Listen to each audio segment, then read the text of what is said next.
এখন ঘুমানোর আগে কি করবেন? ঘুমানোর আগে আপনি প্রথমত পড়বেন আয়াতুল কুরসি।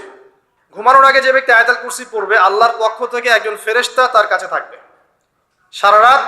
এই ফেরেশতা ওই ব্যক্তিকে পাহারা দিবে ইনশাআল্লাহ। কোনো বিপদ আপদ তাকে স্পর্শ করবে না ইনশাআল্লাহ তাআলা।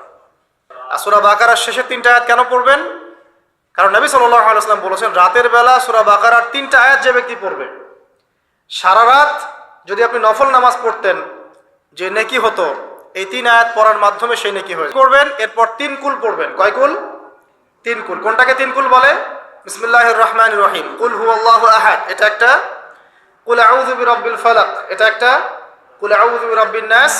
তবে এটা পড়লে নবী সাল্লাল্লাহু আলাইহি ওয়াসাল্লাম বলেছেন, দৃশ্য বা অদৃশ্য মানে যা দেখা যায় যা দেখা যায় না, এই দৃশ্য অদৃশ্যের জগতের কোনো ক্ষতি তাকে স্পর্শ করবে না। প্রোটেকশন, আল্লাহর পক্ষ থেকে প্রোটেকশন। আর এটা যখন রাতে পড়বেন তখন এভাবে পড়বেন, একবার সূরা ইখলাস কুল হুয়াল্লাহু আহাদ, তারপর সূরা ফালাক কুল আউযু বিরাব্বিল ফালাক, তারপর সূরা নাস কুল আউযু বিরাব্বিন নাস পড়ে দুই হাত একত্রিত করে ফু দিবেন, দিয়ে মাথা থেকে নিয়ে এভাবে পুরো মাথা থেকে নিয়ে পুরো বডি এভাবে মাসাজ করবেন এভাবে। ঠিক আছে? এটা 3 বার করবেন, একবার না। একবার পড়বেন, করবেন আরেকবার, 3 বার। এরপরে পড়বেন সূরা কাফিরুন। কোন সূরা?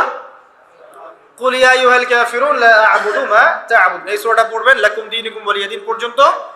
কি হবে? আল্লাহর রাসূল সাল্লাল্লাহু আলাইহি ওয়াসাল্লাম বলেন যে রাতের বেলা ঘুমানোর আগে কেউ যদি সূরা কাফিরুন তেলাওয়াত করে ঘুমিয়ে যায়, আল্লাহ পাক ওই ব্যক্তিকে শিরকের পাপ থেকে মুক্ত রাখবেন ইনশাআল্লাহ। আর কি? রাতের বেলা শোয়ার আগে পড়বেন 33 বার সুবহানাল্লাহ, 33 বার আলহামদুলিল্লাহ এবং 34 বার আল্লাহু আকবার। আল্লাহর পক্ষ থেকে আপনার শরীরে শক্তি আসবে। এটা যারা নিয়মিত আমল করে, আল্লাহর পক্ষ থেকে তাদের শরীরে শক্তি আসে। আর যদি পারেন ওযু করে ঘুমাতে পারলে আরো বেশি ভালো হয়।